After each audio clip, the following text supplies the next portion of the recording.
Welcome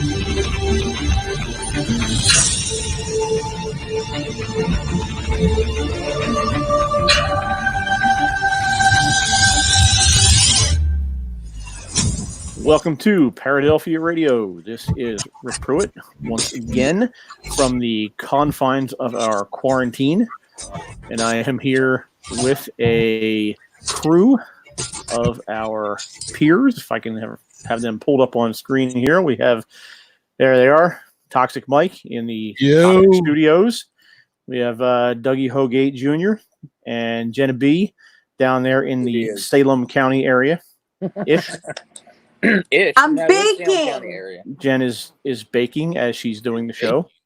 Multitasker. As long as you send us some of what you're baking, that's fine. Wait, does that have weed in it?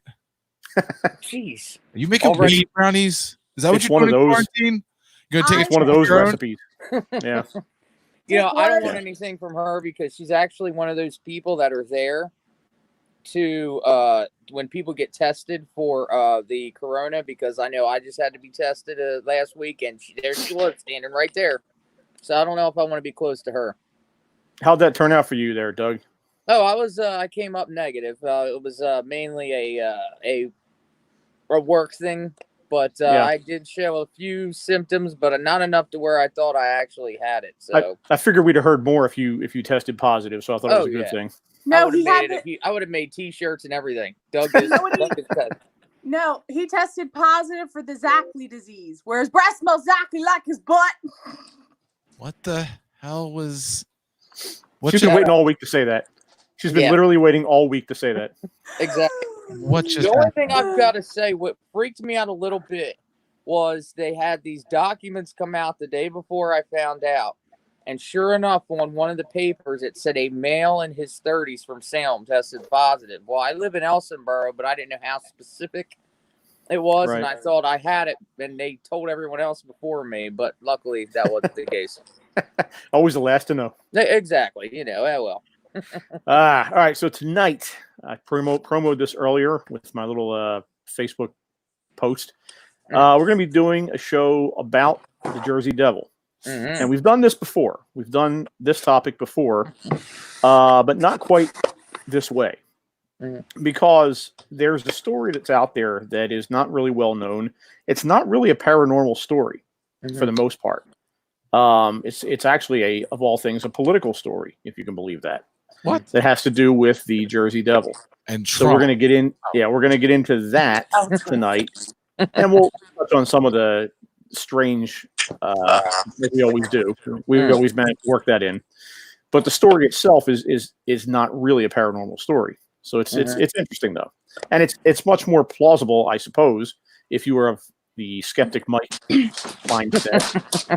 than a flying winged bat dragon creature flying around the Pine Barrens. Right. If you ask me anything Jersey Devil, it's always been an interesting topic ever since I was younger. I used to in fact, years ago, Kelly Roncase and I did a little segment. Well, she wrote about it back when she was doing Paranormal Corner in the South Jersey Times.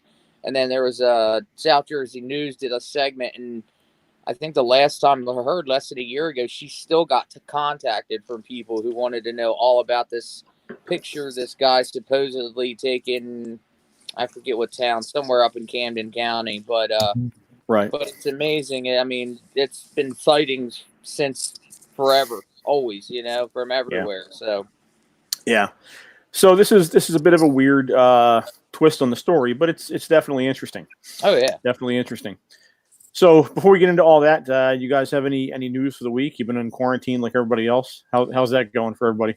Well, I'll tell you what I've done. Last week, I went to the Blue Hole. Whoa! Oh, that's right. I forgot about that. I heard about it. Really? I dated that girl back in high school, by the way. That's nasty. I went to the Blue Hole, and it was really cool. What's interesting is that apparently there's several blue holes in New Jersey. There are. I've dated 3 of them. Oh. I bet you did. Brought it back around. Mike's got 3 of them in his recent phone call list. Blue Hole 1. Blue Hole. And then I got this cute thing. Oh, And got what? I got this cute Ah, the little you got a bug creature. mugwai. A mugwai. thing. What? Don't feed it after midnight. A mugwai. What's mugwai. that? Oh, Jesus. Rick, do you I just can't. cut with her her. off now? Should we I- just cut her off now? Literally, no. I feel like I You've don't never know seen the this. movie Gremlins. People in the chat room, please let her know what why is. Please. You've never seen the movie Gremlins. No. Actually, How is here's that a possible? funny. You want to know a funny story about my Jenna and I's dad? He actually took when him and our mom dated. He actually took her to see the Gremlins in the movie theater. True story. They had to leave in the middle of the movie because my dad did not like seeing the Gremlins getting hurt. Really? Oh yeah, that's and I always thought that was a story that my mom always told, but my dad even back it up. He didn't like how they were hurting the Gremlins, so they actually He was not a left fan the of. movie. He was not a fan they of left Stripe. movies because he didn't like seeing the Gremlins being hurt. So So he was not a fan of Stripe. no, not at all. I don't know what that is either. I know you don't. Hmm. I know. We'll send you a link. Somebody Okay. send Jen a link for God's sake. Yeah, go to Amazon Prime or something or Netflix. Go anywhere. I don't even Anywhere. know. Literally Yeah. anywhere in the world. No. You'd be able to find a link. This is what people need to do. Go to Jenna's page and just flood her timeline on Facebook. Mugwais and Gremlins. Yeah, nothing No, but That's- gremlin do it on- emojis. Do it on my Instagram at the real Jenna B. Go to can you flood flood somebody's timeline on Instagram? I don't think you can do that, can you? Or just- Yeah, on the story, I'll post the questions right now. They can talk to me all they want. Do people even use Instagram? Isn't it Snapgram now, or I know nothing about Instagram. or FaceSnap or FaceGram? Instagram is lit right now. Oh, Lit. I It's think lit on my, right now? I think I have What do like you use, 100 12? some notifications on mine. On Oh, my you know how cell many people come into the studio? They're like, "What's your IG?" I'm like, "What? What's your Yeah. IG?" Oh, Instagram. Yeah. I would think that's what's your gang color or something. When somebody says what's your IG, like I'm yellow, yo. Yeah. Yeah. Gremlins Yeah. went into gang colors to that just went way out of whack. I mean, Like, everybody's wearing gang colors right now. I mean, Yeah. bandanas around their mouth and their face all the time. Every time I go into a store, it's bizarre. Like you got to put the freaking thing on, and I feel like I'm well, I'm not here to understand, rob though, you. I'm just here to pick up my shit.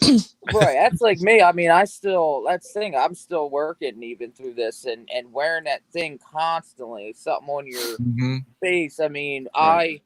I wear a bandana, but it doesn't matter because I've tried the bandana. I tried the face covering. You just can't breathe with the damn thing on. Like it's nuts. This whole crap. But see, what I've always said is this coronavirus is not going to go anywhere. You know what I mean? So it's like, how long is it going to be? I mean, obviously they come up with an antidote if they haven't already. I don't even know. And But, like- a vaccine. Yeah, anything, whatever. Like But it's antidote. not like it's just going to go away. So it's like, It's how not, long are it's we not gonna have to- snake venom, Doug. It's Yeah, we don't need an snake antidote. venom, yeah. That's It's what not it is. You know? Food is not going to go away for a while. We'll have to deal with this. It'll lighten up a little bit over the summertime. Right. Back to being BS in the winter. It's the way it is. Yeah. Look, as long as I can get to my summer concerts, I'll be good. They're already talking Yeah, about how there's that's going to be true. lines to get into the mall and how movie Oh, theaters are going to, if movie theaters do open up, it's like 2 seats between every person and stuff like that. Mhm. Well, that's why the drive-ins are now promoting like, hey, we're Well, still no- here. Not only drive-ins, That's true. but right now with movies, I'm down with the drive-ins. I'm all in on drive-ins. Oh Oh yeah. yeah. Right now, I mean, Universal is banned from AMC. AMC Theaters has banned any Universal movie because Universal released the Trolls movie on demand instead of in theaters because no theaters are open. Right. They made more money in I think like 3 weeks than they did in 5 months on the last Trolls movie. I So- did not know that. They Really? said going forward, they are going to be releasing simultaneously digital and in theaters. And AMC was like, nope. They're like, if you do that, if that's what your game plan is going to be, we are cutting you off from all AMC Yeah. theaters. See, All that's over, all over technology the, nowadays, though. That's just the way Right. things are. right, but So that's I agree with you, but that's AMC and all movie theaters grasping onto it because True. if that happens, movie theaters will go the way of Blockbuster and everybody else. Right. Because if everybody can have their movies on demand, and I'll pay. I've already done it. I've paid $20. I paid $20 to watch Suicide Girls because it was it wasn't in theaters, it's in my home. I'll pay $20 to watch it right away. And they know the movie theaters know that given the option, a lot of people, not everybody, people still like the movie theater experience, but a lot of people have decent sized TVs now, decent surround sound systems that are not that expensive, and they're going to watch their movies at home. And I think it builds for a better experience, and especially with horror movies, when you're at home curled up and the lights are off, I think it's a better experience to be home for a horror movie than I disagree. I disagree too. Yeah. You got to be out in public. You got to be in that uncomfortable space, the place you don't know, and then you got to make your way home. But a place you don't know with so many other people. When you're in your house, when it's just you or you and a loved one or you and your kid, I think that builds a way more scary environment than a theater with a bunch of people. One of my most visceral memories from a movie when I was younger, my buddies and I went to see Pet Sematary. Okay. The original Pet Sematary. And that scene where her sister up in the attic comes crawling like that withered body. I'm going to rip your spine or twist your spine. Whatever. Dude, we were driving home that night. My buddies and I, we're all like 20 whatever years old dudes. And we're looking in the back of my freaking car. Thinking like we were freaked the fuck out about this thing. Just like so that hand? There's that element of it. Like it's a communal thing too. Sure. It's not just about being in your home. I love it when people are like, man, why are you going down there? Like in the background. Oh no. Once I get into a movie theater, I start scoping everything and everyone out. I'm checking to see who's going to ruin my experience, who's going to make me who's going to piss me off. You'll know that by the previews. The second I hear a kid peep a fucking sound or cry, right away, I'm like, this movie's shot. I'm done. You're so lame. I'm like, this is going to be done. I hate that scene. So a lot of people did that scene. Hey, talking about horror movies, you get these romance movies, a lot more, maybe another baby boom, except it's now where people are watching romance movies at home, figured, hey, let's do it while watching this movie. I mean, some people do that in the theaters too. True, some people do that in the movie theater. Drive-ins. Okay? That's why you bring back drive-ins. That's Rick is true. Rick has done it in the movie theater. But no, don't tell me you haven't. I like the experience. I like to be able to pause it and go to the bathroom. I like, there's certain aspects, again, certain movies, but I have the VR. So if I want the movie theater experience. Right, but you have that option. I'm talking about that option. Right, not everybody has the option. So I have the experience of being in a giant place and I could choose to be with other people. So I kind of can get that. And I know that not everybody has that though. So, and I just watched Jumanji this past weekend in the movie theater in VR. It was a great freaking experience. Mike, face it, you make up digital friends. Not wrong. And I'm okay with imaginary friend when you can make a computerized version, put it in your VR, and you're like, "You're my friend. You're my friend." The person just walks away, and I'm like, "Oh, I'm Michaelina. I'm Michaelina. Yeah, you're my new girlfriend." Wow. All right. Well, why don't we do this? Why don't we take a break here, and when we come back on the flip side, we can get into our topic of the evening because there's a lot to go over here. About the Jersey Devil and the story that I was referencing earlier in the show about how the story may or may not be exactly what you remember from the legend that you may have heard as a kid. All right. So we'll be back in a few. All right. Okay, we all know shit's getting pretty weird recently. Real wrath of God type stuff. Fire and brimstone coming down from the skies. Rivers and seas boiling. 40 years of darkness, earthquakes, volcanoes, the dead rising from the grave. Human sacrifice, dogs and cats living together. Mass hysteria. Well, maybe not all that bad. But people are stuck at home, we're disinfecting everything in sight, and there's no damn toilet paper. None of this makes sense. But Here's one thing you can count on. Toxic Radio will be here, rocking on with great music and as many of your favorite shows as possible, like the Heavy Metal Happy Hour and Supreme's Funky Contradiction. And of course, nothing can stop the Hair Metal Weekends. So keep it right here with Toxic Radio, and we'll see you through to the other side of this mess. In the meantime, this is the whole crew at Toxic Radio saying, stay safe, stay healthy, and keep rocking. This is one time it's okay to play it safe, but never with your music. Always play your music toxic. Enjoying all that Toxic Radio has to offer? Well, make sure you like and follow us on Facebook, Twitter, and Instagram. Be the first to find out about ticket giveaways, amazing guests, awesome contests, and Toxic Radio events. Just search Toxic Radio Live, all one word, and press that little button. Every time you do, someone here at Toxic Radio will get their wings. Yay! Well, not really. Aww. But we will get a warm, fuzzy feeling in our tummies. But then again, that just might be the beer. Anyway, like and follow us, and we will see you out there on the interwebs. Hey, rockers, it's time to start thinking about the upcoming summer concert season. Are your teeth white and your skin tanned? Probably not. Head over to Nail and Skin Envy on Facebook and send a message to Anne Marie. You can look picture perfect and save $5 when you buy the whitening paste and sunless tanner. That's Nail and Skin Envy on Facebook to get your summer glisten and glow on.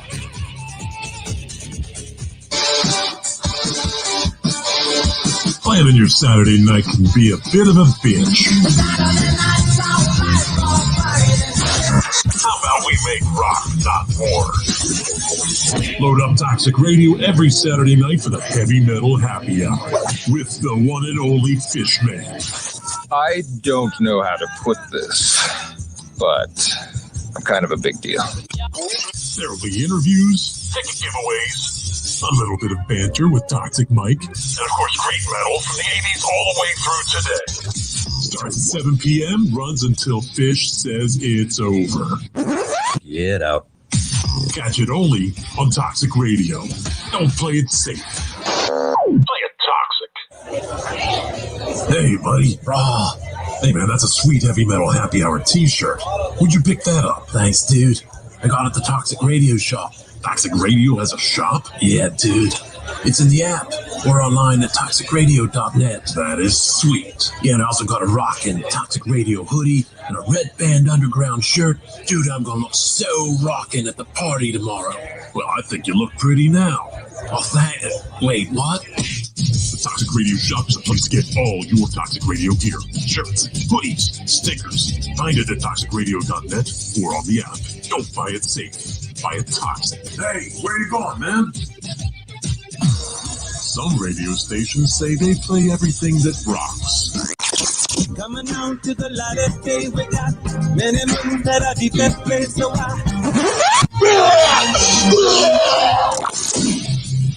We play everything that really rocks. Toxic Radio. Don't play it safe. Play it toxic. All right, we're back here on Paradelphia on Toxic Radio.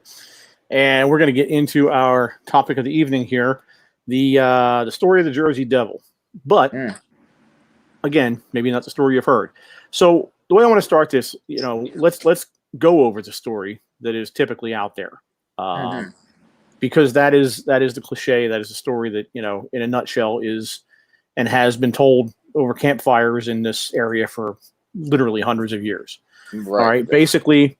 The basic story is in the year 1735, there was a woman named Jane Leeds who also went by the name of Mother Leeds down in Atlantic County, living in a house on what became Leeds Point. She had 12 kids, and 13th child was on the way. She was in labor, got pissed off at the child, at the fact that she was in labor, was not happy about some aspect of what was going on, and decided 12, to curse her child. Come on. Yeah, decided to curse her child. Curse her child. The child came out normal, but in the span of a few minutes, developed the head of a goat, bat wings, a forked tail, talons, the whole 9 yards. Yeah, basically the Jersey Devil, as you have come to know him. Devil is What is it? supposed to really look like?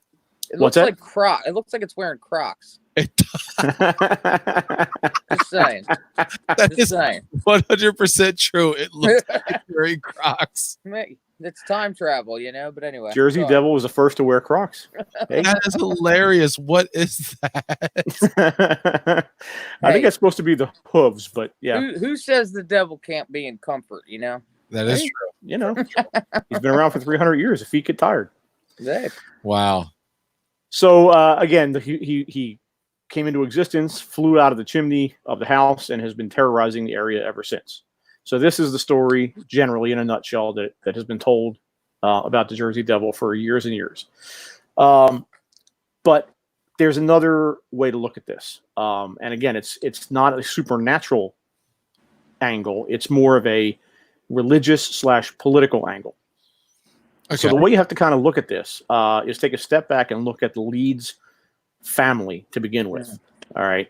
So the Leeds family, first off, the woman who was Mother Leeds, there is a historical counterpart to that, but she was not named Jane. She was actually named Deborah Leeds. My mother's name.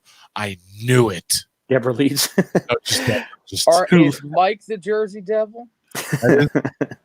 Who lived in Atlantic County. Her husband was named Japhet, and they did have 12 children. So there are parallels there. All right. Wow, her vagina must hurt. Jenna Bean pipes in. Yeah. She's just there with a bag of ice on it 24/7. Yes. So the idea behind this aspect of the legend is that this family existed, but the gist of where the devil part comes from came more from the family becoming very ostracized in the community. The reason for that was manyfold. All right. A couple of aspects here with this family. First off, they were originally a Quaker family. All right. They were involved in the Quaker movement, which was huge at this time. The Quakers were basically, imagine the Amish, only more so. Right. Like they were ultra conservative. They don't believe in like guns. They don't believe they have guns back then. Nothing. Literally nothing. Yeah, right. No violence. Nothing. I actually considered, true story, I considered being a Quaker. You were a Quaker? No, I considered. Like a pen Quaker? But I will say, and nothing against Quakers out there. I don't mean this in any defense, but if you look in history at like Quakers, though, like they don't believe in the violence and everything like that, but like there are so many stories of violence between Quakers. And I mean, like if you look at a lot of trials, like Salem County, Salem City, full of Quakers, and in history, when you look at a lot of people that went on trial for murders or just being in fights, they were all between each other. Like, so it's amazing to know they don't believe in anything, and violence being one of them, but they were some of the violent people. Yeah. Mm-hmm. So he, and we'll get into how he did this in a few minutes, but he managed to piss off the Quaker community to the point where they basically kicked him out. They ostracized him. All right. So that was one aspect of things. All right. Daniel Leeds was living from 1651 to 1720. He was the main, I guess the first Leeds man that was involved in this story. Okay. He basically he was a what they called a royal surveyor for the crown. So if you think about this, late 1600s, early 1700s, think about this area specifically and think about what was happening and what was boiling up. Eventually, it would lead to the American Revolution. You had a lot of anti-British sentiment. Mm-hmm. People were getting pissed off at the taxes that were being levied, the no representation, all the rules that were being hammered down on the colonies by the British. Right. So anybody who was seen as a British loyalist was slowly going to become more and more ostracized as time went on, because the sentiment was growing towards independence that eventually, manifested in the revolution. But even in the early 1700s, you had this aspect of life happening. Right. So with him being, number one, loyal to the British crown, number two, he had literally had a job working for the king in the colonies as a surveyor. He was seen as someone who was not to be trusted because, again, this whole sentiment of independence was boiling under the surface at this point. Yeah. So now you have him pissing off the Quakers and being thrown out of that community. You have him being ostracized as a loyalist to the crown in the general community outside of the Quaker community. All right. In addition to that, his family printed an almanac. All right. It was a family almanac that he printed and published. This almanac, he tended to print a lot of things that normally would not be printed in a conservative almanac. Things like astrology, things like demonology information, magic and herb remedies. All right. So when the Quakers saw that even more so pissed them off, because that was blasphemous to them. Yeah, that was not like only icing on the cake. yeah, like not only was he kind of going against them in other ways, he was now literally publishing this information that they considered blasphemous. Right. So he was now completely ostracized from the Quaker community. He was becoming ostracized from the community at large because he was a loyalist to the crown. All right. If you think about the timing of this, who else at the same time was printing what became probably the most famous almanac in American history? The farmers. Mr. Ben Franklin. Ben Franklin, yep. Poor Richard's Almanac. Mm-hmm. Ben Franklin was printing Poor Richard's Almanac at the same time. Right, yep. So, with that being the case, they were in competition with the Leeds family almanac for publication eyeballs, basically, in the area for readers. Right. Mm-hmm. Well, Ben Franklin was, as anybody who knows history knows, was kind of a witty guy, very smart guy, very quick on the uptake, very quick on the comeback. He did everything, and he did everything too. So it's like, so he did not like the competition. So basically, he started a PR war, so to speak, with the Leeds family. All right, and one of the aspects of that was that he knew that Leeds was publishing this esoteric information and this astronomical information that was pissing people off. So in Poor Richard's Almanac, Ben Franklin used an astrology chart and predicted that Daniel Leeds, who was the publisher of the Leeds Almanac, would die within the next few months. Oh, nice. Dang. So clearly Daniel Leeds did not like this. Oh, of course and he responded in the next almanac to Ben Franklin, calling him a fool, a liar, so forth and so on. This is like a rap battle of like So Ben being Ben, he said he wasn't going to have that. So he responded by saying, no, what I predicted was true. He actually died. That posting, calling me a liar, that was a ghost that was posting that. Get out. And he went on to continue to reference Daniel Leeds and then his son as ghosts in going on for years. Like literally his Daniel and his son, who died, I think it was in 1738. He took over the publication and the family business. Ben Franklin continued to hammer that narrative so that people actually started to think that, well, maybe there's something weird going on with this family. Like they're already ostracized in various ways. Right. And now there's some kind of weird thing being said about them. Like, are they a supernatural family? Are they? So now you can kind of see where the roots of the Jersey Devil story are starting to grow a little bit here. Absolutely. I mean, just to add those aspects to it, you wonder, is that, could there have been some kind of thing written at one point, much like a lot of stories start out where it's just a little blurb somewhere. I mean, and then all of a sudden it gets blown up into this big story. I mean, could that be the origin of the Jersey Devil? Maybe right somewhere because at one point after the whole ghost thing went on for a while, Ben Franklin in his almanac did start referring to Leeds as the Leeds family as devils. So over the years, it became into the Leeds Devil. So this idea has now grown from just a joke where he called this guy a ghost when he was retorting to him back in the 1720s. Now, flash forward 25, 30 years, now you actually have people out there thinking, well, this Leeds family is cursed. They've been called devils, and they've been ostracized from the community for literally decades at this point. Right. So now it's not so hard to believe. Again, you got to think about this. This isn't modern times. There's a lot of superstition going on back then. And, and things like this were far easier for people like that to believe. Oh God! Look at what happened up in the Salem witch trials. Like it's the same type of thing. Believe what word of mouth meant a lot, and especially if it was coming from someone who was thought of as a community leader, and Ben Franklin was. You know, I saw something on Facebook, and I was like, relatable.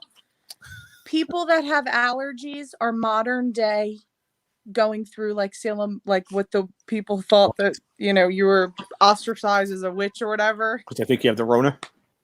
Yeah. Well, actually, you know what? You're right. Actually, it's crazy you say that because, there are a lot of different things that we have. Obviously, modern medicine, you know, and people get sick, but there are so many like illnesses and sicknesses out there that you have to think that back in those times, you know, they would have thought that, you were like a walking, plague. God, look at people who went, you know, going from people who went into like comas or something. Nowadays, you go into a coma, they can monitor you. Hopefully, you know, you can come out of it or unfortunately pass away. But back in those days, if you were in a coma and your body, they just couldn't make you respond, they would bury you. And there's been signs of people being buried alive. You look at people who were autistic. They would throw you in a mental institution thinking that you were insane. It's if you were in a coma, they put leeches on you, and they spelled out their names. Okay. What the hell does that? They spelled out their names. Yeah, are you making this up? No, they did. Mike must have got that knowledge from his I never know when Mike's kidding and when he's not. They would. Man, I can't hear Mike at all. Mike ain't got no mic. I hear him. Yeah, I had that problem. Yeah, it's a weird thing. It's a weird thing today. Let me leave the room and come back. You could be talking crap on me right now. I would not know. Yeah, but no, but it is crazy because, like I said, it's one of those things where like you said, Jenna. It is a lot of those things back in the day compared to now. You know, look at this coronavirus. This is like the modern day Black Plague or the modern day, you know, things that they would literally put you in a cave and freaking say, stay away or stick you on an island, you know? But getting with all of that, you know, going back to this Ben Franklin thing, it kind of makes me think that Ben Franklin might be the reason why the Jersey Devil story exists. Well, he is basically he's right. the root of it. And the other thing about the Leeds family that did not help them at all. Mm-hmm. Everyone back then, a big thing among families was your family crest. Right, your family crest meant a lot. It represented your family visually. Well, just so happens that the Leeds family crest had a wyvern on it. A wyvern is a dragon. Yeah. So now this family, who is now being ostracized, called ghosts and devils, now their literal family crest has a dragon on it. So you see how all this adds up. Mm-hmm. They were doomed from the beginning, right? Not only that, but they were ostracized from, you know, the public, and they literally, because of that, they like went pretty much and just lived out in the middle of nowhere on their own. That right there is another sign of saying, like, well, here's these outsiders, like, you know, they live away from everybody. They're not in a community surrounding other people. They're all within their own little things. So that just right there, you hear these stories, you're reading that in the almanac. So yeah, they were just doomed from the beginning. So here we are in 2020, still pretty much hearing, you know, bad things about them surrounding, of course, the Jersey Devil. Yeah. Yeah. And you know, that's a good point, is you have with all the ostracization going, ostracization? I don't know if that's the word I'm looking for. With all the ostriches. All the ostriches going I would love nothing more than to have a stampede of ostriches right now. Hey, that's all right. We can ride them and they're mean. Stay on the longest. They're mean, but they're sexy. Calm down. You're going to tell me ostriches aren't sexy? Mike's been in quarantine way too long. No. Oh, right. He looks up ostrich porn. Don't act like you don't. That's a whole different type of bestiality there. Anyway. So anyway, with the ostracization of the family, they were basically put way far away from anyone who could harm them or who they would interact with. And so that, again, people who living on the fringe, again, I'll go back to the Salem witch trials, the people who were accused were generally women and generally living on the fringes of society. Right. So in this situation, you have a family living on the fringes of society, and the main focal point of this, aside from the devil itself, is Mother Leeds, another woman living on the fringe of society. Even though she wasn't, it was more the geopolitical aspect of it was more the patriarchy of the family. The story focused on her, not on Daniel. Well, think about it. She's the mother, obviously. She's the one that, in that sense, look at women back in that time period. I mean, their main job at that point is the fact that they, they made the babies, they took care. So when it came to the children, so it's all based off of her. So it's kind of like that's where her role is in it all, is she being the mother of these children who are doomed. Well, and it was typical of that society and society until fairly recently, right? To look at women in that way. Yeah, they weren't equal to. Yeah, they were. I mean, hell, in some points of history, they were in a sense almost as equal as not quite slavery, but at least the mindset they don't have any rights whatsoever or anything. I mean, they still don't really have that many rights. I mean, it's that's good.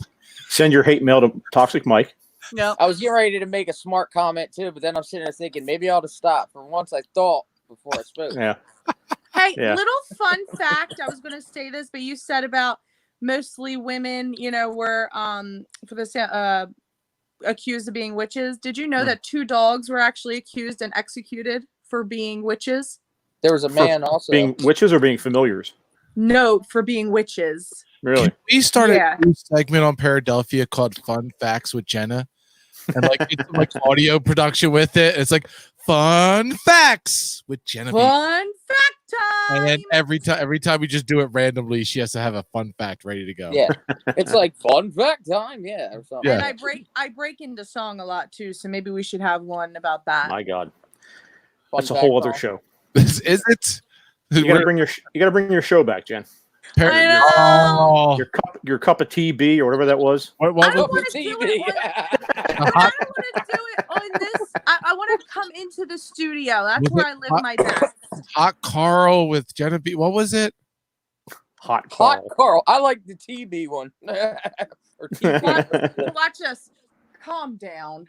Hot. Oh wait, calm down.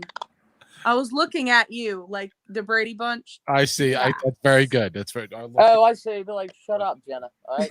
Shut up. Yeah, it's like. How do you look at yourself? Anyway, sorry. This is what happened. You put us in the 4 corners. Oh, I know. The 4 corners of Paradelphia video. Yeah. I know what you mean. That's why we allot 2 hours for the show. Stop say, Mike, I can see up your skirt. Okay. Wow. Anyway, okay, sorry. So that is generally the idea behind the Jersey Devil story and where it began, and then of course it just kind of took off from there, where people, used the narrative and ragged on the Leeds family for years. But and I told you we get into a little kind of weirdness here. Right. There have been many actual sightings of a creature. Mm-hmm. So you can say what you want about how this began, and that is true. That might be how this began. Right. Maybe we're talking about 2 totally different things here. Mm-hmm. Maybe that story that I just told is completely true, and this family got ostracized and they got called names, and that's basically where this began. And then also, aside from all that, there is this thing that lives in the area that right. shows up in the area, however you want to put that. And they're tying those 2 narratives together. Over the years, those 2 narratives have been tied together into one, but maybe they're really not the same. Right. It's just like anything else. Like we've said it plenty of times before. I mean, everything that, especially that we discuss on the show. I mean, but anything folklore, it all has some sort of origin. Like it's originated from something. So again, here we are in 2020, and it's still associated between the Leeds family and the Jersey Devil. So it's like, whatever the case may be, whether it's two separate entities or it's one main story. I mean, there is obviously one origin for it. Now, of course, you just discussed here with Ben Franklin and writing about the Leeds family and the almanac. So there's an origin right there. But then when you look at this strange creature flying around, how is it that kind of focus? How does that lead into it to where, like you said, it's still being right? It's still being cited to this day. So it's kind of like, how did the two of them go? And was it maybe around the same time frame? And it is two separate things, or what? Yeah. Well, why don't we do this? Why don't we take a break here? We'll take our second break of the evening, and when we come back, I'm being attacked right now by your mugwai. Yeah. By the Jersey Devil. I think she is. By her mugwai. By her mug. I was going to say real fast, talking about the Jersey Devil, though, there are such thing as fox bats that we've discussed before, and a fox bat could 100% be mistaken for something in the terms of like a Jersey Devil. Right. Like right there, it's very small, but you can see it in the woman's hands. Right. A fox bat could, something like that. Oh yeah. Long time ago, people would think right away that's what that is. I mean, without question. Now, what I was going to say is when we get back from the break, we can look into some of the more famous sightings. Right. One in particular that was basically area wide, and it became to use a modern term, went viral, so to speak, in the year 1909 in this area, and in fact, literally in the town I'm in right now. Believe it or not, there was actually a sighting. Yeah. Nice. So we'll take a break. We'll come back and we'll get into all that, and then we'll talk, like Mike said, about some of the possibilities of what this could actually be. I think it's Big Bird. It could be. Okay. We'll talk about it in a few minutes. Like listening to Toxic Radio? Goddamn right. Well, don't forget, this is the 21st century. Join us in the social media world. You can find us on Facebook, Twitter, Instagram, and Pornhub. Pornhub? Nah, just kidding. Or am I? Toxic Radio. Get infected.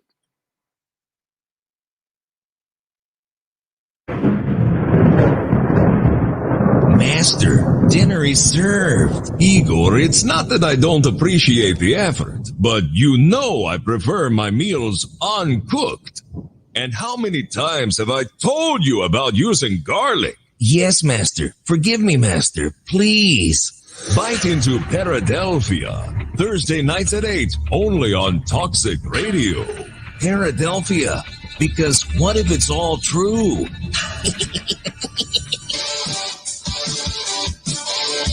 Planning your Saturday night can be a bit of a bitch.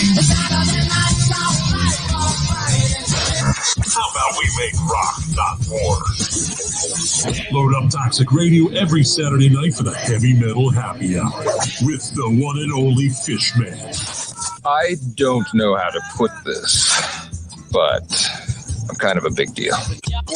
There will be interviews, ticket giveaways, a little bit of banter with Toxic Mike, and of course great metal from the 80s all the way through today. Starts at 7 p.m., runs until Fish says it's over. Get out. Catch it only on Toxic Radio. Don't play it safe. Play it toxic. Join the online revolution now and spread the word. Toxic Radio. Don't play it safe. Play it toxic. Okay, we all know shit's getting pretty weird recently. Real wrath of God type stuff. Fire and brimstone coming down from the skies. Rivers and seas boiling. 40 years of darkness, earthquakes, volcanoes, the dead rising from the grave. Human sacrifice, dogs and cats living together. Mass hysteria. Well, maybe not all that bad, but people are stuck at home, we're disinfecting everything in sight, and there's no damn toilet paper. None of this makes sense. But here's one thing you can count on.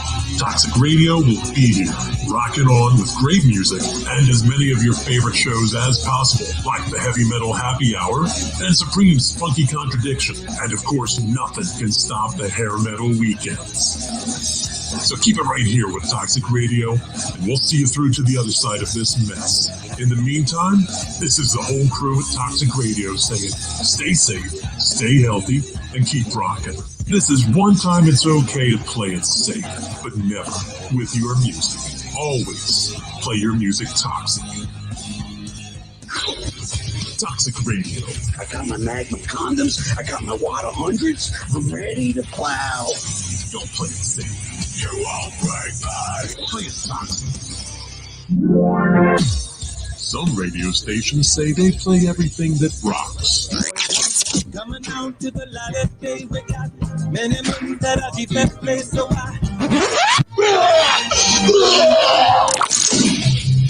We play everything that really rocks. Toxic Radio. Don't play it safe. Play it toxic. The internet tied it all together. The internet gave us a whole world of exciting new possibilities. A bright new era dawning. A new dimension in communication. It is possible to establish communication instantaneously from any place at any time. And now it's the 21st century, and we've made it all toxic. Hold on to your hats. Okay, we're ready to roll. This is Toxic Radio. Don't play it safe. Play it toxic. That's what I'm talking about. All right, we're back here on Paradelphia on Toxic Radio, talking Jersey Devil, and we just on last segment laid out a explanation, a non-paranormal explanation for what could be the origin of the Jersey Devil story.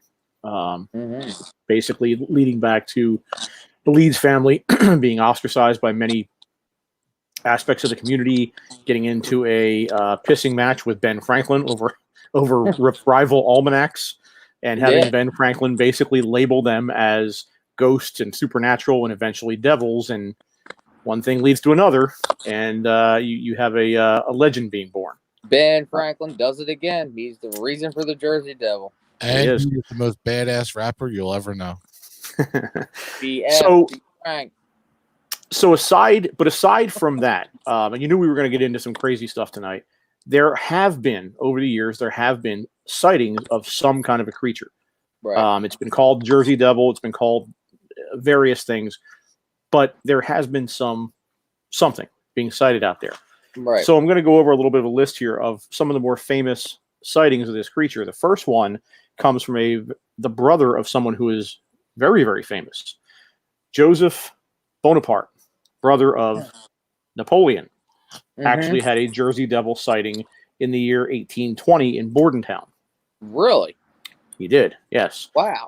He reported this back to Napoleon, and it was actually recorded as such in Napoleon's notes and also in Joseph Bonaparte's notes and of town records.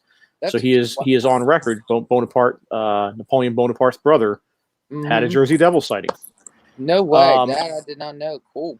Yeah. Flashing forward into the 1840s, you had a lot of livestock killings going on in the area that were, again, attributed to the Jersey Devil. There were sightings, tracks, screams in the night, things of that nature that were being reported.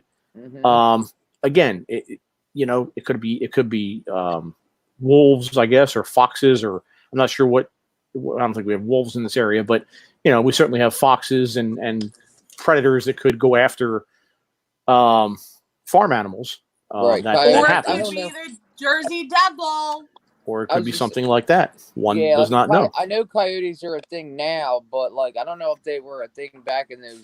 I mean, I guess they would be, because I would assume if they are now, they would have been back then. Yeah. Well, believe it or not, coyotes were actually put here many years ago by the state of New Jersey to bring down the deer population, and they've just turned into being a regular thing, actually, believe it or not. So now they had to put the Jersey Devil in here to get the coyote population down. Yeah, exactly. So now we need a bunch of Jersey Devils. But yeah.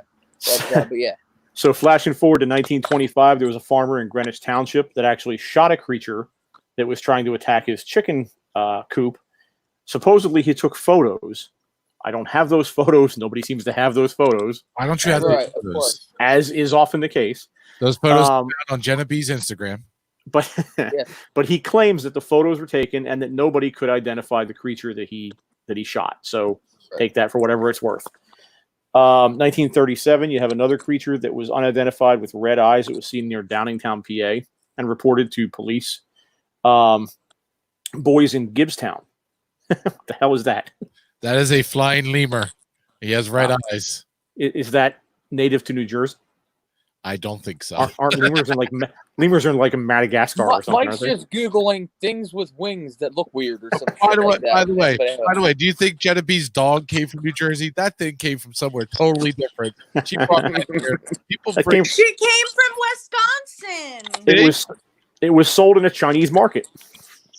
People bring. People I adopted her from Wisconsin. She flew here. Goodbye. From Wisconsin. So she's a Packers fan? That's why John said we should have named her the Big Cheese. The cheese state. That's the thing. Like, if people even back, especially back then, would have traveled with certain animals that were very much so not local to wherever you're at, like Jersey, people from that area would be just horrified by that animal that they've never seen before and would think it's like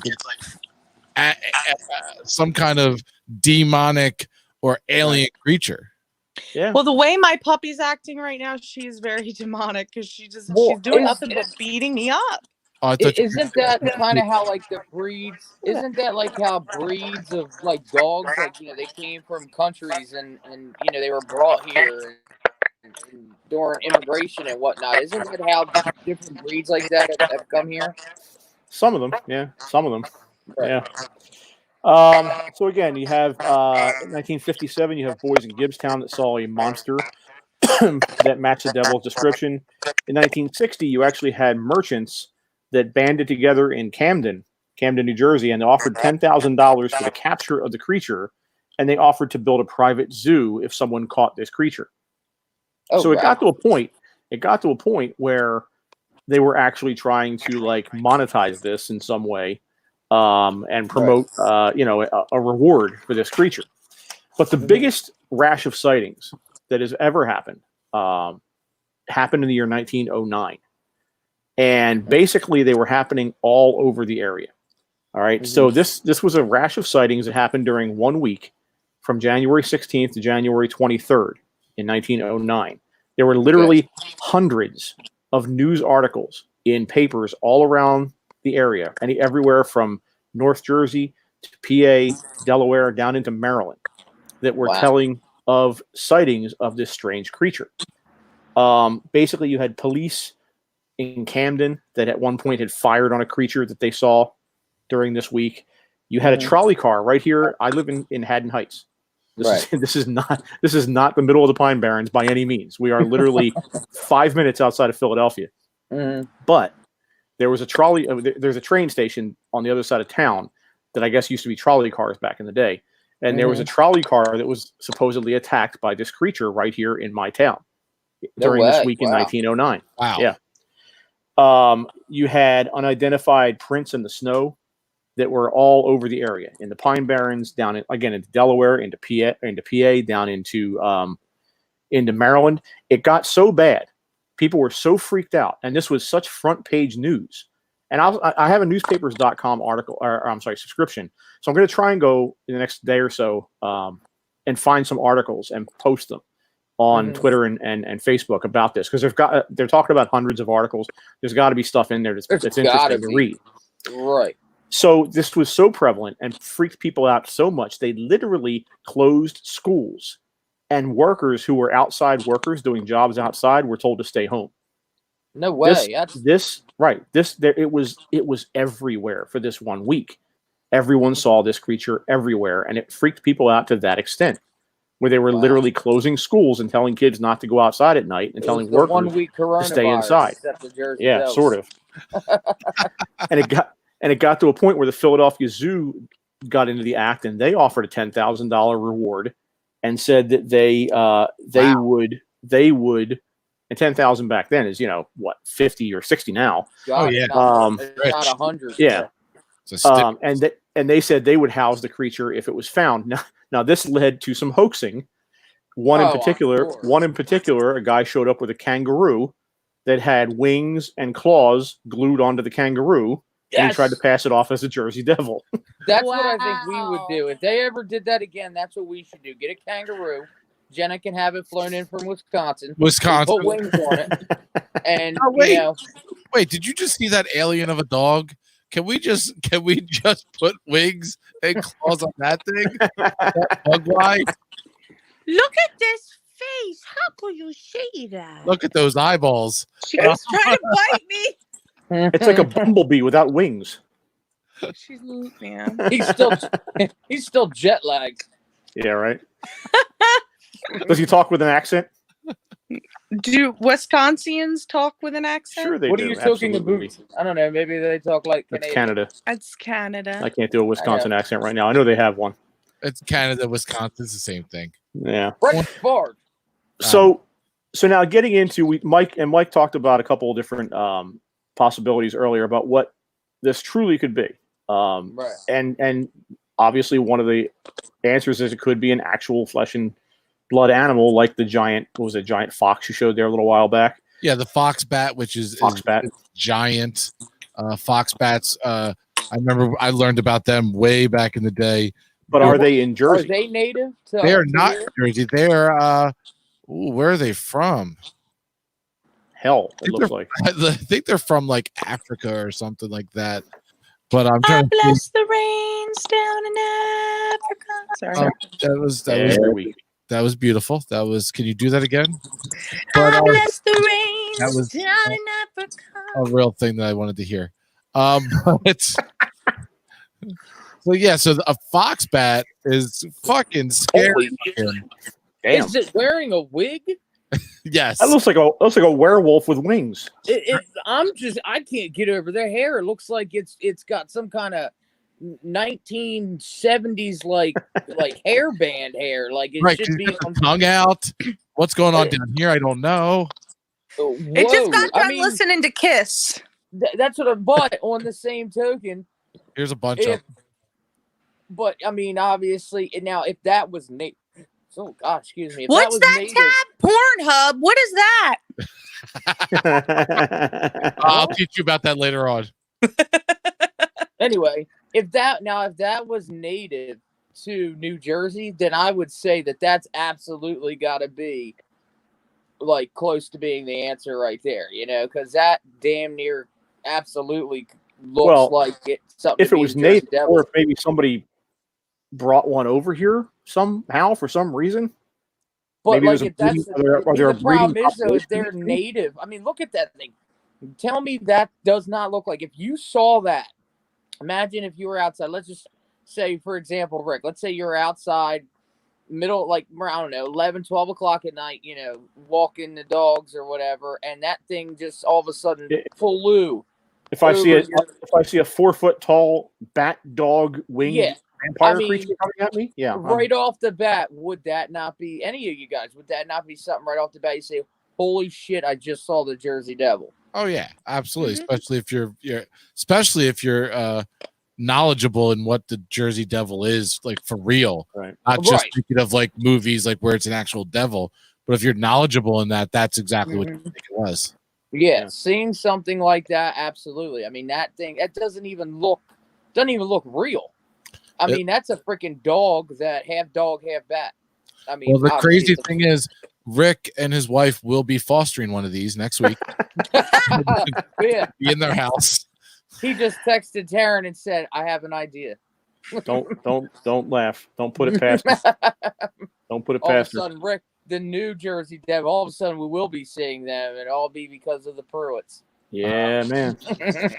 So one of the other possibilities that is again more woo factor than anything else, I guess, but it has its merits, is the idea of a tulpa. A what? Right. A tulpa. Tulpa. Oh no, that's toga. Never mind. Let me not toga.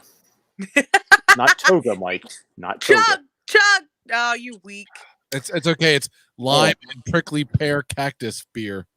That sounds awful. How feminine of you. Wow. What is it? So a tulpa is basically a creature or something that is manifested out of thin air by sheer will. Okay, so yes. So the idea is that if you have enough people and enough energy behind an idea, that you can actually get something to literally manifest itself in the world based on the idea and the intention of people. But people do that all the time. If you will something to be a reality, if you will something to be real, I mean, look at religion. If you will something to be a real thing, then all of a sudden it becomes, I'm sorry, Jen, I had to. I'm so sorry. But if you will something to be real, strong enough, it becomes real. Right. Exactly. Well, right, but Gene this is a talks about flesh that. and blood creature, though. Like, Right, there's a but difference see- between willing, like an idea. Like, you can have an idea. Like, religion is an idea more than anything. There's nothing tangible about it. I can't go high five Jesus down the street. It's a tangible. It's an intangible idea, but this is an actual, if it's to be believed, an actual tangible creature that came out of essentially nowhere. Right. Another example. There's another example of it. Like, have you guys, Rick? I think we've talked about the rake. Have you guys heard the about this? I guess it's a crypto. It's one of the newer one, but it's called the rake. It's I've heard of it. It's basically it is this. It goes back. It goes back quite some time, but it's this. Basically, imagine The Exorcist when the girl was walking backwards, the spider walk scene where she's coming backwards down. Only this thing, it's like doing a crab walk, except it has extra long legs, extra long arms, and it's said that if you witness the rake, if you see the rake, like, it will attack you and it will, it can kill you. Now, with that being said, that's one of those theories that we're hearing the legend of the rake. It was just a story that so many people believing in it, it could possibly have become a reality. And believe it or not, it's kind of the same thing you run into on a spirit type sense, on a haunting. Sometimes if you have somebody who is just dying to have let's say a ghost be in their house, they spend years and years drawing up, bringing that energy up, bringing and having that thought. Keep that in mind, because I have something to talk about in a few minutes. Okay, well, yeah, it's just where you have that, you just you're creating that energy. That's the same thing as, like, the power of suggestion. Exactly. Like, to be able to, if you get enough people and say, no, didn't you see that? Didn't you see that? If it was a black car, if you suggest them enough that it was a red car and say it was enough determination that that's what it was, enough people will start believing that that's what they saw. It's the power of suggestion. It's con artists can power suggest to make you. It's illusionists. It's all these things that can make the brain, because the brain is such a powerful machine, that you can make it believe that it saw things it did not see. Just like the same thing of, if you've got 20 people at a crime scene that saw the crime, you're going to get 10 to 15 different stories about what happened. The power of suggestion, the power of the brain not registering or seeing what it thought it saw, then becomes the reality for that person who thinks they saw it. Right. No, I can understand, definitely. Yeah, that's one angle. This is like what I was going to get at a minute ago. Doug mentioned the haunting. And there is a famous experiment called the Philip experiment that happened in the early 70s, back or I should say up in Toronto. There was a group of parapsychological researchers that got together in basically an old castle. And they had an idea that they wanted. He had, this whole story about his childhood and wives he had and the way he died and this whole long life biography. And they all committed this to memory, and they all talked about this, and they all, as much as they could, believed in this entity, this person, believed that this person existed. And then they had seances, and they supposedly got contact. They had contact with this entity who came out of nowhere and literally was answering questions that they knew the answers to because they created the whole backstory for him. Jeez. Now that's very easy to say, well, that could be very easily manipulated. Sure, it could. Obviously it could. But again, if we're My phone died. Sorry. If we're in the business of looking at these things like, from a perspective of I'm going to believe what you're saying to me and you're not trying to bullshit me, then that's a very interesting experiment because that is literally the definition of a tulpa. They created this entity out of whole cloth and then made him manifest in this castle and had equipment that registered his presence there.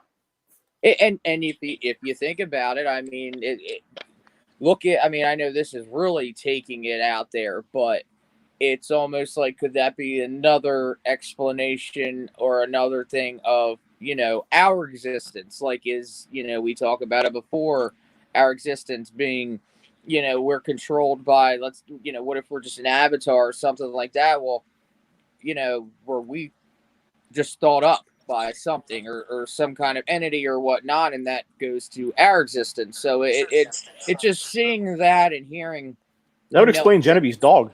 Yeah, exactly. But knowing that kind of those kinds of experiments have been successful, and seeing creatures like the Jersey Devil, reading things about it from Ben Franklin, and all these sightings being created, as well as things like the rake that I talked about. It just being basically a thing, an actual physical thing, because of what people pretty much thought it up, and now it's a physical thing. I mean, if that all actually is a possibility, there could be a whole lot more that exists that's just the result of the same thing. So I'm listening to you, but I'm watching in the bottom screen. Jen's being, I don't know, she's being attacked by something. I'm literally being attacked. What the hell are you doing down there? She's giving birth. we could play it and say, we could play it through and say the Jersey Devil is attacking her. Like the Jersey Devil got, pissed off because we're talking. You know why she's attacking you, Jen? Because you put that damn dress on her last night. I'd attack you too. That's a real thing. Yeah. I tried to put a dress on Rick one time. He attacked me. How come I never got that? I'm sorry.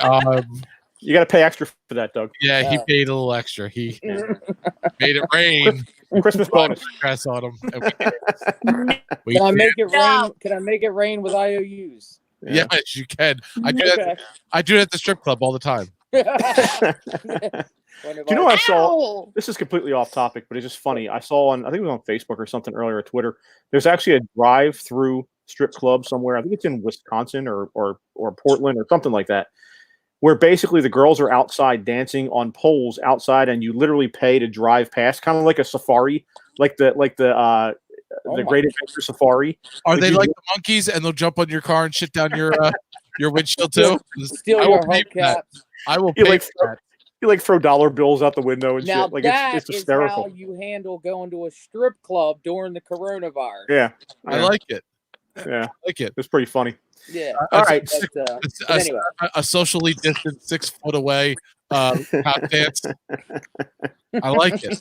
We can start marketing this. Hey, so I'm saying, remember, if you get enough people thinking about it, it will be a thing. It can manifest. It'll be a thing. What do they say? What's it's gonna be a no for me, dog. Wait, what is it? No, Jen, you got to get the girls together. What's the movie where he's like, if you dream it, it will come, or something like that? Yeah. That's what I used to say when I was a kid. That was Walt Disney. That was Walt. Yeah, I don't think Walt Disney was talking about the same thing. I think he was. Maybe he was. I don't know. Maybe he was. I've seen a few documentaries on him. I think he was. Walt was a good guy. Walt was a good guy. Walt was a good guy. All right, so that is basically the story that we had to tell tonight about the Jersey Devil. But I thought it was interesting because it's not the same typical,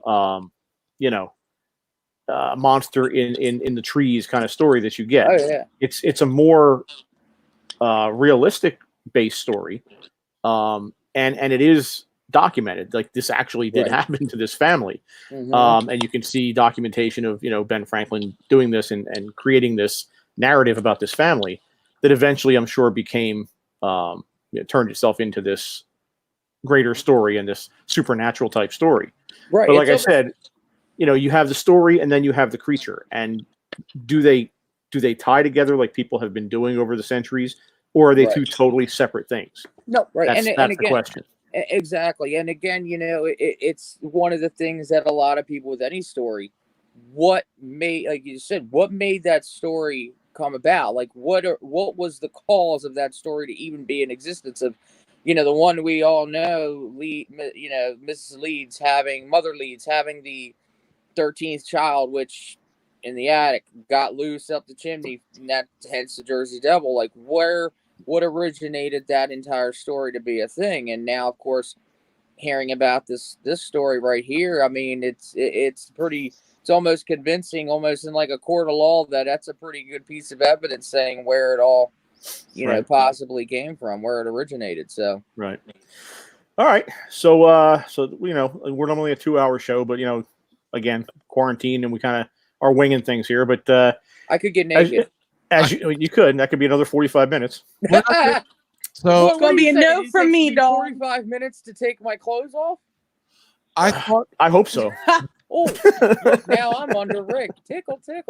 tickle is pickle. Anyway, Can we I could spend the next 45 minutes tickling each other. I don't know if people want to watch that or hear that. But I'm really surprised. I've got to admit, Rick, I'm surprised and disappointed. About what? That you did not bring up a certain subject on the show today. What am I forgetting? Masturbation? What? What Does the Jersey Devil masturbate? This is the girl that won't say the word ass. No, but she'll say masturbation, right? Because the Lord's okay with it. The Lord's okay. No, but the sheer fact that this is all going on right now, the craziness that's going on in the world, yet the government decides now is the time to release footage and acknowledgement of the UFO thing. Yes. Yeah. I forgot about that. Oh my gosh. I was so focused on the topic tonight that you're right. I completely forgot about that. But yeah, that was that 3 or 4 days ago. 3 or 4 days ago, Mm-hmm. and a lot of people are discussing whether or not that is nothing more than a distraction from what's going on, and also the fact that the government puts this out, admits what it is, and it really isn't even that big of news because of what's going on right now. But on the same token, it goes with what Rick we've discussed before, Rick. It's like all these years building up with movies, right? Sightings here and there that have gotten more frequent. That boom, all of a sudden it becomes news. It's kind of just like, this is the second time that this has been put out there as news, because it originally was put out in December of 2017. Wasn't it like New the York Freedom Act? Really? It was a New York Times article where they basically said that that these UFOs, for lack of a better way to put it, were seen by Navy flyers, and they released video about this, and it was largely overlooked at the time, not by people. People in this community, in the paranormal community, went apeshit about it, but the world at large barely noticed it back then. Right. And so now flash forward 2.5 years, now they're re-releasing this information again, but they're doing it because by now the US government has looked into this, and they are now admitting that they truly have no idea what this is, and they are authenticating the fact that yes, these are legitimate videos. They weren't doctored. We don't know what these things are. We don't know who's flying these things. They're not saying it's aliens. Right. But they're saying enough to know, or saying enough to say that they don't know what it is, and the maneuvers that these things are doing, the G forces that it would create would literally kill a human being. Mm-hmm. So unless it's a drone, and you have the capability of shooting a drone off at God knows how many G forces, which is not a known capability by anyone in the world. Right. It would have to be something that we just have absolutely no idea how it's happening. Right. And that's basically what they're saying. But again, Mike's right. Like they released this week, and everybody's just kind of like, you know, It really is. Right. Just like, oh, that's cool. That's yeah. But it's just like anything else. I mean, I feel like, okay, so they're announcing the fact that, again, for the second time, okay, there's things that they have no idea about, but then later on down the road, again, it's all a step-by-step process. Does that mean coming up soon that it's going to say, oh, yeah, we do have Roswell really was a crashed alien. We do have a body of some other. And that's what people are waiting for. I think Right.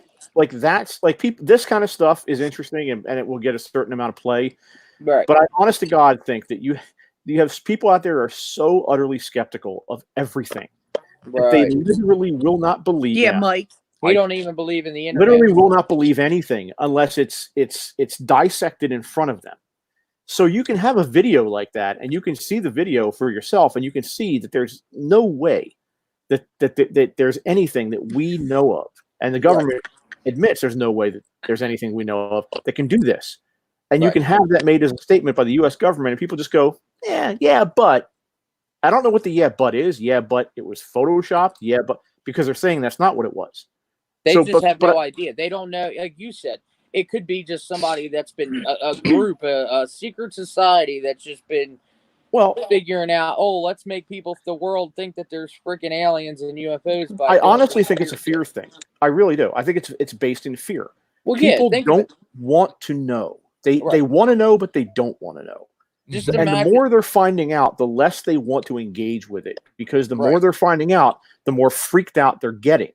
Think about the not knowing, the fact that there are the fact of knowing, if it becomes a reality, the fact that there are actual living beings that are not the Russians. That I just saw the thing pop up saying it's the Russians. Laura said it's the Russians. But the fact that there are living beings, thinking beings that we do not know their intelligence, but obviously their intelligence is beyond ours if they're able to travel to us. It could be that, or it could be some tech that we have on Earth that we're just not aware of. But they're not aware of it. Exactly. But what I'm saying is, if people realize the fact that we are being visited, like you said, that fear is just going to go way beyond, because it's almost like, oh man, they could literally destroy us. Are they here for what? I mean, if you ask me, honestly, in my opinion, so many incidences have taken place. So many people have come out and again, and a story originates when you have so many people talking about a story. It originates from somewhere. Something I just believe, even if it was just one time, even if it was 2 times, I believe there is some kind of evidence that the government has, much like they don't know UFOs. They don't know what it is. They've got some kind of weird being that maybe it is a humanoid from Earth, but they've got some kind of proof that they have no idea about some body. I believe. I mean, there's so many things they don't tell us. Mike has them dreams. Mike gets abducted, and he's still last night I had. You had a dream last night? You did. Night I had one of my alien dreams. Absolutely. My God. I did. Wow. So you have one tonight saying you better make them stop thinking. Was it the same type of dream? No, it was just being visited. It was actually a pretty tame version of the dreams, at least as much as I can remember. But it was just tame. It was just they visited and people were interested. And as much as I can remember, I remember walking out and they were walking around amongst us. And I don't remember much. I just remember being curious aliens, the Greys. So you literally see Greys in your dreams. This time, normally they're blips of light. Right, that's what you told me before. You didn't tell me you literally saw Greys. This time it was actual Greys. Yeah. How are you still a skeptic? Like, it's literally happening to you. I think a ghost could pop up. I could literally be like experiencing something 100% real. Just like, Yeah. You could have saved Mike. But this is my example. This planet from doom so many times, and he's still, it was a dream. You can get a lap dance from a ghost stripper and be like, nah. This is the thing we're just talking about on a smaller scale. Mike is literally having these dreams and going, whatever. Like it's the U.S. government coming out and saying, hey, this stuff is here. People are going, whatever. Like it's that on a smaller scale. We're all gonna die of the coronavirus anyway. So whatever. I want to go to the beach. That's all I care about right now. Open up the beach. Because on some level, and it's the same. It's my same answer for you as it is for the general public. Because on some level, you don't want to know. Same. Because on some level, it freaks you the fuck out. Absolutely. There are 100% times when I'm driving in my car by myself, and I have a moment where I envision, and it's like I could see it, like things coming from the sky, like actual ships, or like you see in movies, like tentacles or something. You know what you need? You know what you need, Mike? You need to be regressed. Oh. Yeah, either that or hypnotist. Because I'm telling you, if you're seeing that and you're having these dreams, there's something. You're some catalyst from another world, dude. That is a show we need to do. I would 100% no, Lar, no anal probing. I would 100% be down for something like this. Now, again, that kind of scares me because I don't know what's going to be dug up. Come of it, yeah. That's the same reason I don't want to go see a therapist. I know damn well with all the bullshit I got going on, I should talk to a therapist. But it freaks me out of what will come of it. So just like when Jean says sometimes that she wants to, do something with me in terms of some kind of psycho whatever reading. It does. On a level, it freaks me out. But for the that show, means, sir, for the that show, you're starting to have an open mind about things. So, all right. Next is getting saved. Hallelujah. Does that mean sex? Listen, Mike, if you ever become saved, I want you. You have to wear a Pope hat every show for now. If you end up becoming saved, you got to wear that big Pope hat. Listen, if I'm choosing the big hole digger. Yeah. I'm choosing any religion. I'm going for Scientology. I'm sorry. They've got more celebrities. They've got more publicity. They have cookies. They have boats. I mean, you'll be they have a an mysterious entire overdose channel. when you decide that you don't want to show up one Sunday or whenever they don't have it. They have Tom Cruise. They have this cool thing. I get to hold the two things and tell them my deepest, darkest secrets. Yep, I'm all in. Yeah. Guy wrote about it in a book, and now all of a sudden it's churches. Right. I like that. See, I like when I can look back at real live footage of the guy that I'm praising. So when I go, almighty Ron, what is his name again? Ron Burgundy. Ron Burgundy. Oh, hell. Ron Burgundy. L. Ron Hubbard. And they say he wasn't real. I could be like, look, there's a video of him. There he is, right there. Right there. He wasn't real. Stay classy, San Diego. Yeah. Milk was a bad choice. And even in the chat room, they love Mission Impossible. The ladies love it. So yeah, but if it was for the show, and if you guys I've never seen it. Knew somebody, you haven't seen any movie. You probably haven't even seen Back to the Future. I've seen them. Anyway, if you guys knew anybody or knew how to hook it up, because I know nobody, and you guys ever wanted to do this for the show to see how it went, yeah, we can do that. I would want to figure that out. Yeah, I cannot be held responsible for if this shit is real, which I don't think it is, but if it is, I'm always open to being proven wrong. It's going to be a shit show. I cannot be held responsible for the shit they open up. Worms out of the can everywhere. Whatever gets unleashed, and you guys can try to push it back in, but it might not go back in. Let's just put that might be the last Paradelphia show ever. You might not. We can't top that. Right. It might be like when that guy opened up the friggin' vault in Ghostbusters that he wasn't supposed to open up. Piece it all out. Just letting you know. The Ark of the Covenant and Raiders of the Lost Ark. Exactly. Yeah, so there you go. Yep. You don't know what power you're unleashing or what mental issues that are trapped deep in this brain that I have shut off to the world. But have at it. All right. Who are you talking to, though, Mike? Because it does look like you're looking off to the side there. You're talking to someone. I'm not talking. I'm queuing up. You're up the outro. sitting there like, I don't know what they're talking. Oh, I don't know anything. This is why I do radio, because Yeah. you can't see what I'm doing. This is why I do radio. Mm-hmm. I'm We're queuing up, being broadcasted on Saturn. queuing up the outro for Rick, because I know when Rick is trying to head towards the end. Yeah, Rick is trying to head to the end here. So it's been a fun night, and Yes. again, we touched Definitely on learned a lot too. we touched on an aspect of the Jersey Devil story that maybe isn't so well known, and I had a little discussion here about Mike's anal probing. Yeah. Can't wait to dream. That was the discussion. I'm going to get to bed right away so I Saturday can night, dream he about says. that. Hopefully Well, we can connect. It will be after your session. Oh yeah. Wait, what are you getting me into? Oh yeah. I leave, my butt hurts, and I don't know why. Like, what the hell are you doing? I'm walking like I just rode a horse for an hour, and Genevieve in the corner giggling. You're not looking off to the side again, like, yep, look what. Yeah.